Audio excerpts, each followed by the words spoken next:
Habibil Mustafa Balil maqasidana waghfir lana ma madha ya wasi'al karami. Assalamualaikum warahmatullahi wabarakatuh. Waalaikumsalam warahmatullahi wabarakatuh. Alhamdulillah wassalatu wassalamu ala sayyidina Rasulillah wa ala alihi wa sahbihi wa man ittaba'ahu wa nasarahu wa wazarahu wa wala wa la hawla wa la quwwata illa billah. Allahumma inna na'udzu bika min ilmin la yanfa' wa min qalbin la yakhsha wa min ad'iyatin la yustajabu laha. Duhai Allah, kami berlindung kepadamu dari ilmu yang tak bermanfaat, dari kedua mata yang tak pernah mengeluarkan air mata karena takut kepadamu Ta'ala, dan kami berlindung kepadamu dari hati yang tak pernah khusyuk. Kami berlindung kepadamu dari doa-doa yang tak terjawab. Allahumma la sahla illa ma ja'altahu sahla wa anta taj'alu sa'ba awil hazana idha syi'ta sahla bi rahmatika ya arhamar rahimin. Walhamdulillahi rabbil alamin.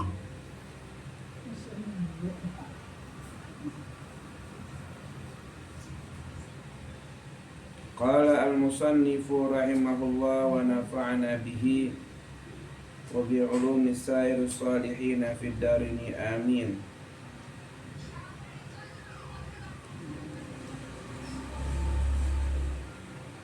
Bismillah ala barakatillah. Kita akan mengkaji kitab matan Uqudul Lujaini. Uqud artinya ikatan, ya, ikatan yang al-lujain, ikatan yang kuat dari kedua insan manusia,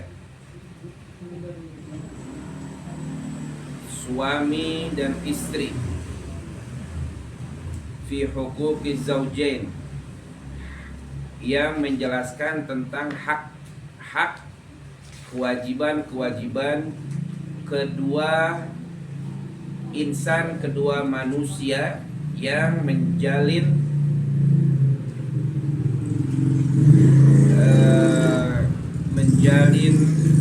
kehidupan bersama.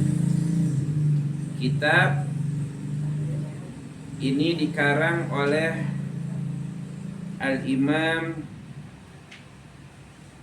terkenal dengan sebutan Syekh Nawawi Al-Bantani. Beliau adalah Muhammad Nawawi bin Umar bin Arabi bin Ali At-Tanari Al-Bantani Al-Jawi Asy-Syafi'i.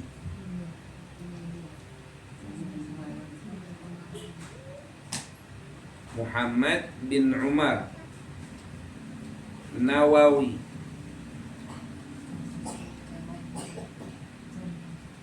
Beliau lahir di desa Tanara, daerah Banten, sekitar tahun 1230 Hijriah, atau bertepatan pada tahun 1813 Masehi. Bisa dibantu 813, sekarang 2026. 813 Masehi beliau lahir. Sekarang 2026. Sudah berapa lama?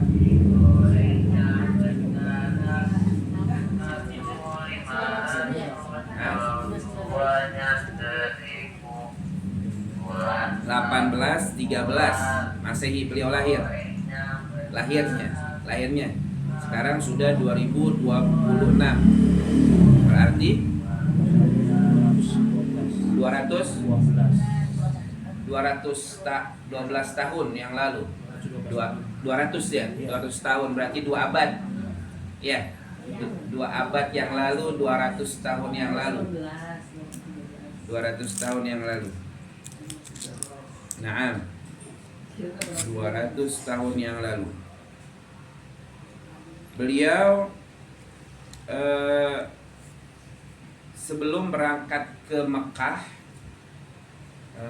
beliau belajar dengan Kiai Sahal. Ya, ini ya Kiai Sahal bukan saat ini, Kiai Sahal dahulu. Nah, di daerah Banten. Dan setelah itu beliau berangkat, masih usianya masih belasan tahun. Ya, beliau berangkat ya kala itu mungkin dengan dengan kapal laut. Ya, 18 mungkin ya tahu 18-an. Ya.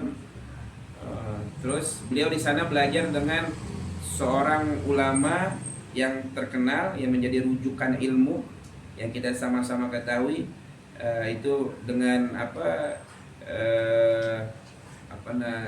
Sayyid Zaini Dahlan, dan juga dengan seorang yang kita kenal dengan Syekh Ahmad Al-Khatib Al-Minangkabawi, orang Minang, Syekh Ahmad Khatib. Naam, dan juga Syekh Mahfud At-Turmusi. Naam.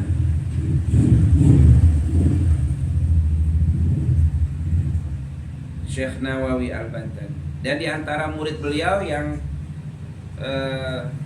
banyak sekali, Syekh Khalil Bangkalan, Hadratus Syekh Mbah Hashim Asy'ari, itu murid beliau. Dan pendiri Muhammadiyah, Kiai Ahmad Dahlan, itu juga murid beliau. Kiai Ahmad Dahlan dengan Kiai Ahmad Dahlan, pendiri Muhammadiyah, dan Hadratus Syekh Kiai Hashim Asy'ari, satu perjuangan dalam belajar, ya. Jadi sama-sama belajar sama-sama. Satu guru. Beliau mendirikan Nahdlatul Ulama, Syekh Ahmad Dahlan, Muhammadiyah. Nah, aywa. Naam. Bawa. Ya. Oh ya. Ya. Dan Syekh Nawawi Al-Bantani, beliau dikuburkan di Ma'la. Ma'la itu di mana Ma'la? Ma'la itu ada di Mekah. Ma'la itu ada di kota Mekah.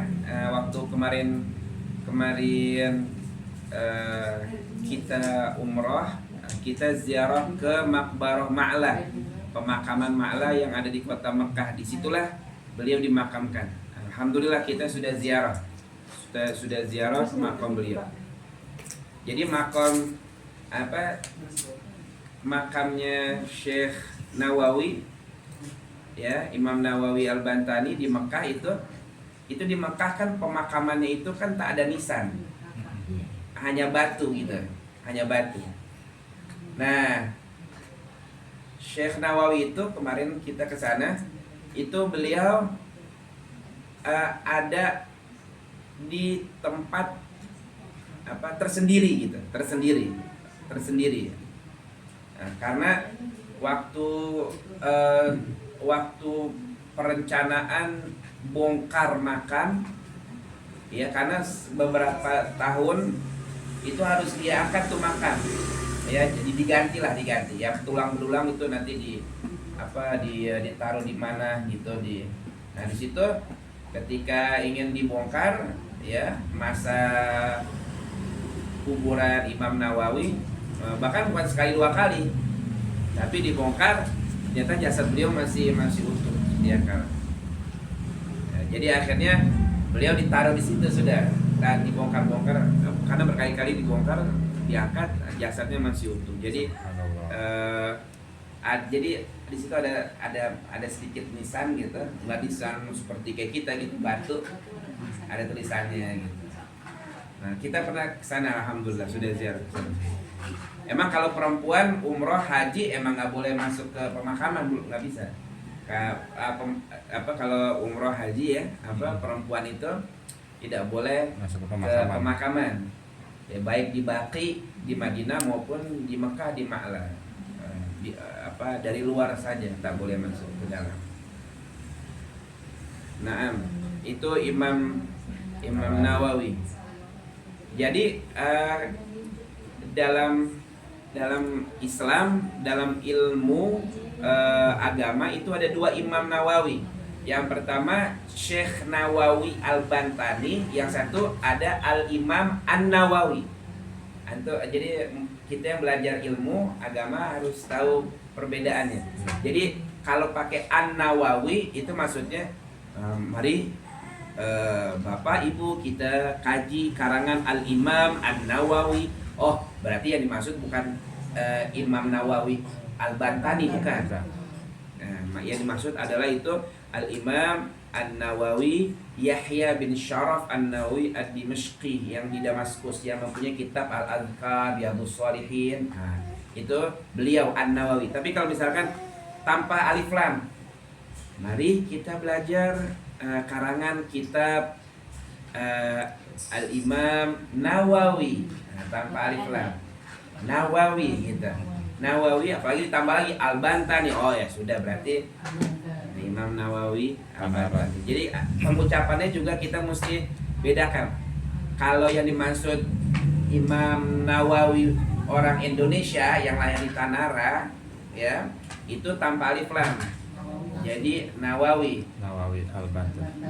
Al-Bantani. Kalau yang di Damaskus di Suriah itu pakai alif lam, An-Nawawi. Bertanya, Ustadz, emang bedanya apa? Nah, kalau Nawawi itu ya, kalau Nawawi nggak pakai alif lam karena Nawawi adalah namanya dia, Muhammad Nawawi, nama beliau. Nama misalkan saya Nabil, nama saya Nabil, nggak boleh An-Nabil, nggak Nabil. Nah, kalau yang di sana di Damaskus An-Nawawi pakai alif lam karena itu nisbat kepada kampungnya, seperti Al-Bantani pakai al. Al itu adalah huruf dalam bahasa Arab untuk menisbatkan sesuatu kepada objeknya. Misalkan dia tinggalnya di Bintaro, Al-Bintari, Al-Bintari, Al-Celeduki, Celeduk, gitu. Kampung Hutani, Al-Kampung Al-Hutani, gitu. Nah, kalau Imam An-Nawawi, karena dia tuh nisbatnya kepada kampung Nawa. Jadi di Damaskus itu ada nama kampung namanya Nawa. Sekarang udah luluh lantah, udah hancur karena perang. Tapi alhamdulillah Suriah sekarang udah kembali merdeka. Kemarin hancur-hancuran. Nah, jadi desanya Nawa. Nah, kalau Imam Nawawi itu desanya Al-Bantani, Banten. Tanara bukan? Bisa Al-Bantani dan At-Tanara atau Tanara. Gitu ya. Oke. Naam. Al-Jawi Al-Indonesi. Iya, itu Imam Nawawi. Jadi sebelum kita masuk pelajaran, kita harus tahu tuh nama kitabnya apa dan pengarangnya siapa. Jadi kita dapat barokah kitab yang dikarang oleh penulisnya. Amin. Jadi kita sebutkan biografi beliau. Ala kulli. Naam. Bismillahirrahmanirrahim. Kita baca al-faslul awal.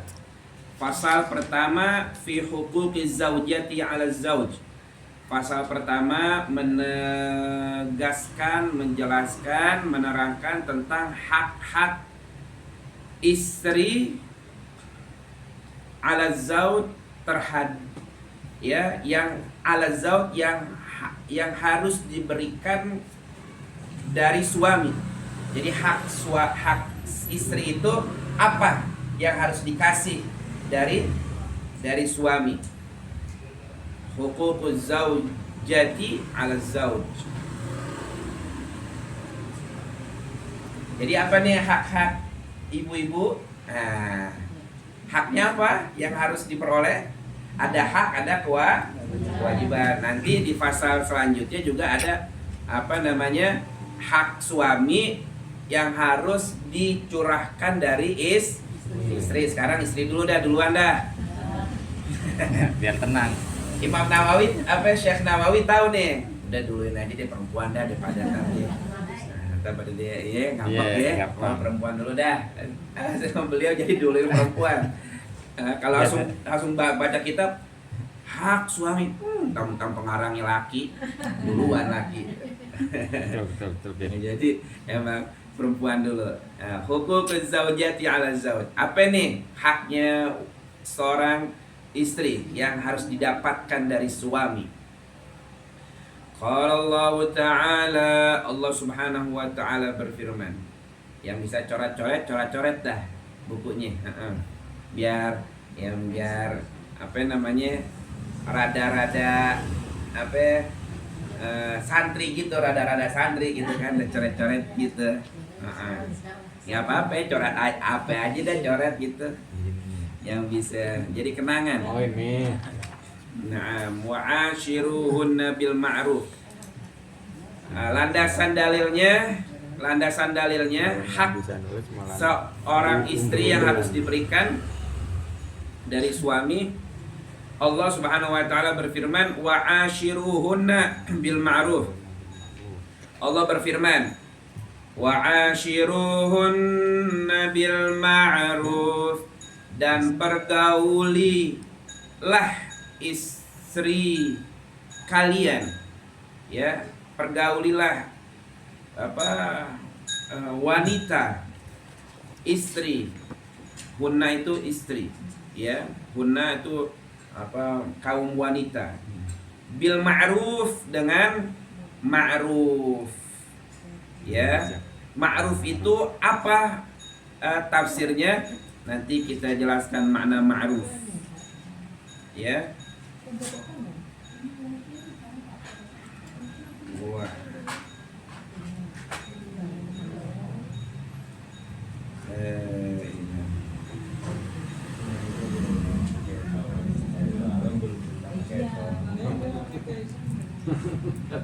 Wa'ashiruhunna bil ma'ruf. Itu surat An-Nisa. Surat An-Nisa ayat ke-19. Itu potongan surat An-Nisa ayat ke-19. Wa'ashiruhunna bil ma'ruf, ya. Dan pergaulilah mereka secara baik.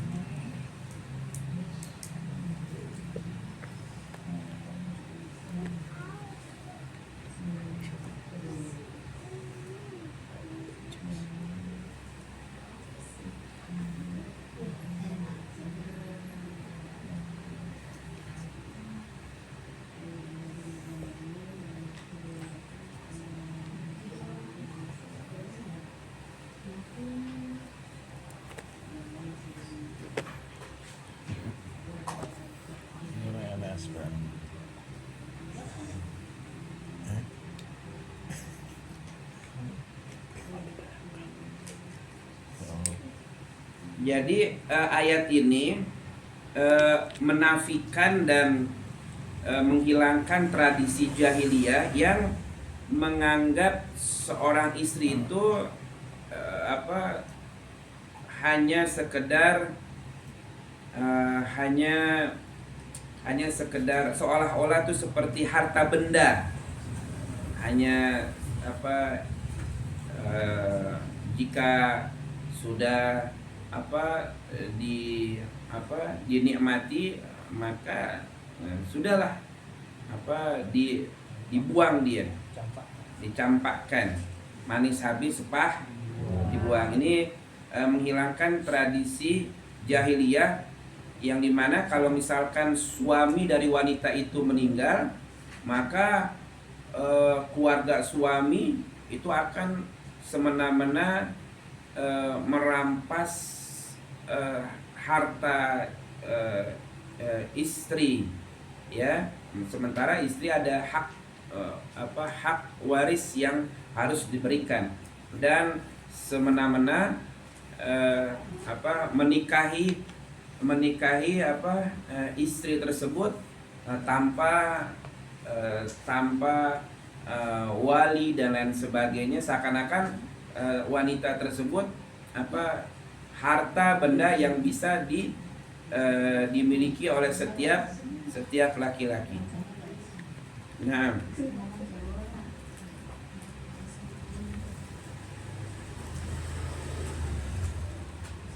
wa qala ta'ala, dan Allah Subhanahu wa taala berfirman, walahunna mithlul ladzi 'alaihinna bil ma'ruf, dan bagi wanita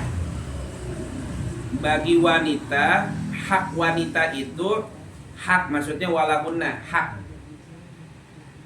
bagi wanita ada hak, itu walahunna artinya bagi wanita ada hak, mithlul ladzi sebanding, seperti, sepadan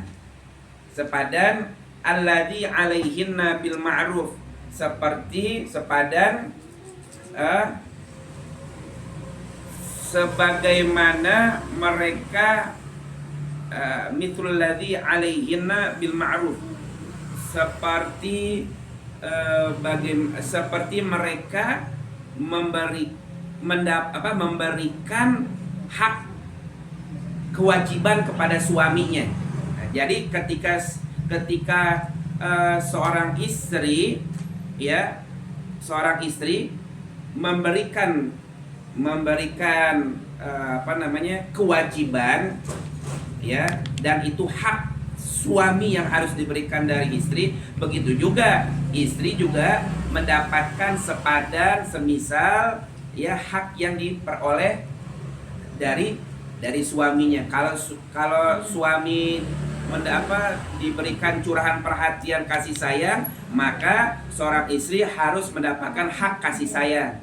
Kalau seandainya seorang suami dia mendapatkan hak hak nafkah batinnya, maka seorang istri juga dapat hak batinnya. Begitu, ya. Jadi sepadan, mithlul ladzi 'alaihinna bil ma'ruf. Kalau bahasanya gampangnya begini. Kalau ingin disayangi, maka harus menyayangi. Jadi tidak ada perbedaan antara hak yang didapat oleh suami, hak yang didapat oleh istri, semuanya sepadan. Sebagaimana suami ingin diperhatikan, istri harus diperhatikan. Sebagaimana suami mendapatkan hak hak penjagaan, ya, penjagaan dari apa? Penjagaan dari keburukan, ya, keburukan di luar sana.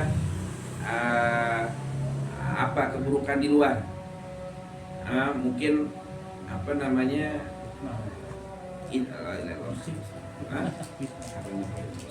jadi keburukan di luar, orang-orang yang ingin berbuat buruk kepada suaminya, maka kepada istrinya, maka suami menjadi benteng untuk istrinya. Terus kalau misalkan suami, gimana, kan istri wanita itu kan lemah, Dia bisa dengan apa? Ketika dia dapat masalah di luar suaminya, dia dijaga apa? Dijaga dengan perhatiannya, dikasih semangat, motivasi. Nah, jadi sebagaimana gini intinya, sebagaimana suami pengen diperhatikan, maka istri pun juga mendapatkan perhatian. Itu maksudnya walahunna mithlul ladzi alaihinna bil ma'ruf. Walir rijali alaihinna darajah, dan bagi laki-laki itu atas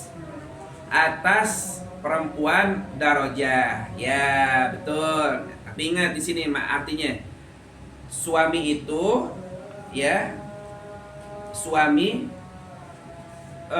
terhadap istrinya ada nilai tambah. Kok gak adil dong, masa suami yang lebih derajatnya, maksudnya bukan derajat takwa itu derajat di sisi Allah dengan takwa. Maksudnya apa? Darajat suami itu ada derajat dibandingkan istri. Maksudnya derajat itu apa? Bukannya derajat di sisi Allah dengan menjadi suami, tapi kalau nggak takwa ya kagak ada derajatnya. Maksudnya apa derajat? Tanggung jawab. Apa? Ar-rijalu qawwamuna 'alan nisa. Apa? Seorang laki-laki itu adalah menjadi qawamun itu kepala rumah tangga, menjadi nahkoda ala nisa bagi wanita. Jadi dia ada tanggung jawab. Makanya di sini disebutin nanti. Ayo kita lanjutin lagi. Jadi darajat, maksudnya derajat itu bukannya enak ya jadi suami derajatnya lebih tinggi daripada istri, bukan. Maksudnya derajat itu tanggung jawab lebih daripada istri. Kenapa? Karena suami itu adalah imamnya. Lah kan makmum tergantung imam. Makmum tergantung imam. Imam ruku maruku kan begitu. Tapi begini, kalau imamnya batal jangan diikutin. Maksudnya batal gimana? Imamnya nyuruh yang enggak, jangan diikutin gitu. Walaupun suami jangan diikutin. Kadang sih bingung udah begini ya bunda semuanya. Kadang-kadang kita sharing aja di sini, kita sharing. Kadang kita bingung melihat fenomena yang ada gitu di masyarakat. Ini sering saya sampaikan gitu. Lihat di tengah-tengah masyarakat gitu, di jalan raya, soal rumah tangga gitu, suami istri ada anaknya, kadang baik boncengan motor maupun di mobil, ya istrinya kebuka auratnya. Saya berpikir gini, kok itu suami kok enggak gini, pertama dari suaminya, kok tuh suami kagak cemburu ya, kagak risih aurat istrinya dia dilihat sama orang gitu. Kok nggak begitu ya? Ini laki-laki yang ini nih ya, karena yang melakukan yang normal ya. Dia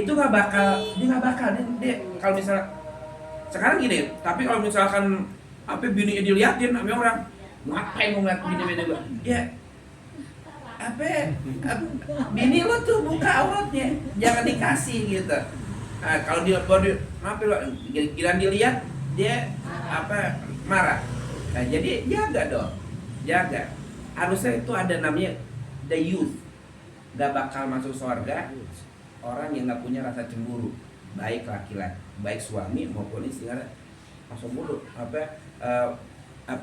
di rumah masuk laki-laki yang bukan mahramnya, masa bodoh. Terus dia perempuan istri ketemu sama klien, sama orang yang bukan mahramnya, masa bodoh. Biarin aja, nggak apa-apa, teman kerja. Kemarin ada tamu biasa. Terus nggak ada tuh cemburu gitu, nggak ada gitu. Kalau bisa maaf ya, suami saya nggak ada di rumah, nanti aja ya, oke. Ini teman kadang-kadang gini, mah tolong mah, itu ada teman aku datang ke rumah, aku lagi sibuk banget nih, kamu temenin aja ya, kopi suruh kopi kamu temenin aja di situ ya. Kok bisa gitu ya? Saya nggak paham tuh. Temenin aja di rumah tuh, kamu ini deh sediain kopi apa semua di situ. Kasih masuk aja, sediain kopi lagi. Udah kita kasih sediain kopi, suruh temenin aja. Saya nggak paham tuh. Saya nggak paham itu nggak paham tuh. Cara muamalah kayak gitu. Kok nggak ada? Itu teman saya. Kok namanya manusia ketemu laki perempuan bukan mahram, udah. Keduanya, tiganya setan udah. Bib itu ipar saya. Bib itu ipar saya. Walaupun ipar. Ipar mahram bukan? Bukan, orang lain. Kadang-kadang nggak apa-apa. Ini mohon maaf nih. Mungkin kita harus perbaiki nih lingkungan kita nih. Kesadaran kita dalam kita syariat begini ayah bunda. Syariat datang hadir di kehidupan manusia. Syariat agama Rasulullah mengajarkan kita dalam syariat tiada lain tujuannya untuk mengikis ataupun menutup erat-erat sesuatu yang kemungkinan terjadi yang buruk, ditutup tuh oleh syariat. Makanya nggak boleh, itu dia tujuannya syariat seperti itu. Nah makanya kadang juga gini,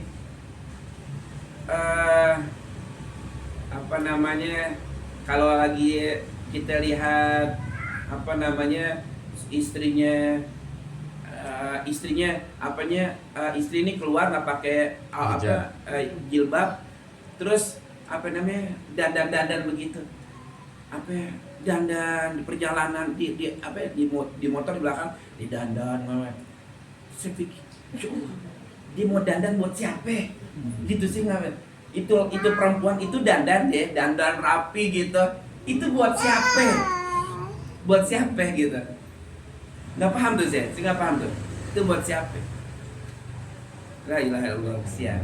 Nah makanya itu kita punya agama, kita udah kenal majlis, nah itu dia kita jaga barang-barang semuanya begitu ya, untuk untuk kita menjalani kehidupan penuh dengan keberkahan begitu. Nah, kalau bahasa orang kerja, kalau orang bahasa kerja dulu tuh bahasa Inggrisnya lunch, kan lunch makan siang ya, nggak ada makan siang gratis nih. Ada apa itu di balik itu? Iya, makan lunch, dinner, nggak ada yang gratis semuanya. Enggak, aku mau ketemu partner bisnis aku. Ini cuma teman kerja doang kan. Kalau teman kerja ada berapa orang, ya itu teman kerja, ayo kita. Itu teman kerja cuma 2 orang, dinner lunch. La ilaha illallah. Ala kulli hal, Allah jaga kita semuanya ya. Jaga semuanya. Naam. Walaupun antara guru dan murid, ya, dan guru dan murid, mentang-mentang ini murid saya, nggak dia murid saya, nggak ada urusan. Namanya bukan mahram, titik.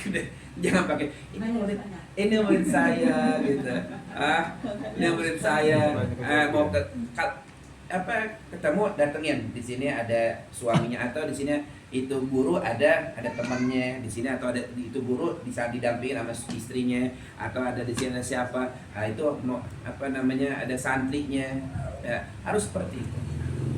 Nggak bisa udah. Ini syaitan itu lebih pintar daripada manusia udah. Pintar dia.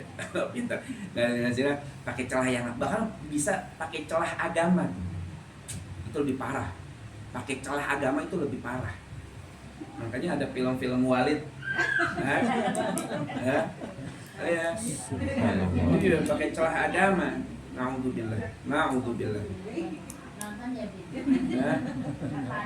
Iya, tapi nggak tahu film utuhnya nggak ada. Film utuhnya nggak ada. Cuplikan-cuplikan tuh ada tuh. Astagfirullah. Itu teman-teman kita di Malaysia tuh ngirimin, kan kita punya grup apa alumni-alumni yang dari Malaysia, Singapura, Brunei, pada bercanda, deh mau jadi walid gitu. Hati-hati gitu, hati-hati. Rasulullah aja itu baiat. Rasulullah ya Allah, apa manusia yang suci, yang tak ada apa namanya, ini ada macam-macam. Rasulullah ketika dia membaiat wanita-wanita Ansar, wanita-wanita muslimah, wanita Ansar, Rasulullah nggak begini, nggak jabat tangan, enggak. Kalau baiat yang laki-laki dengan jabat tangan, kan yubayyunaka tahta syajarah, baiat dengan Rasulullah. Baiat itu apa? Sumpah janji setia agar dalam Al-Quran alla yasriqna wa la yaznina, agar mereka taat kepada perintah Allah, tidak mencuri, tidak berzina, menjalankan itu baiat di hadapan Rasulullah. Itu laki-lakinya dengan jabat tangan. Tapi kalau misalkan dengan wanita-wanita Al-Ansar, mentang-mentang agama, ayo selamat, enggak. Nabi enggak begitu. Nabi apa nama baiat itu dengan lisannya. Qulna jami'an, ucapkan semuanya raditu billah gitu. Ada atau disebutkan ini Rasulullah baiatnya dengan ininya lidahnya. Gitu. Raditu billahi rabban wa bil islami. Begitu juga ketika apa? Ketika ada orang masuk Islam. Wah, ini orang masuk Islam. Oh, ada masuk Islam. Oh, Masya Allah. Ya silakan masuk Islam. Selamat. Ini perempuan bukan mahram ente. Ini kan agama, masuk Islam, masa selamat. Nabi aja yang apa namanya, pemimpin yang bawa syariat nggak salamat. Itu mau ngapain salaman? Itu buat apa salaman? Dengan dalil apa ente? Rasulullah contohin orang masuk Islam aja, wanita-wanita Islam, dia apa enggak menyentuh begini. Nah, di sini begitu juga. Di sini ada dicontohkan oleh biar aneh jelasin. Di sini ada video Habib Umar.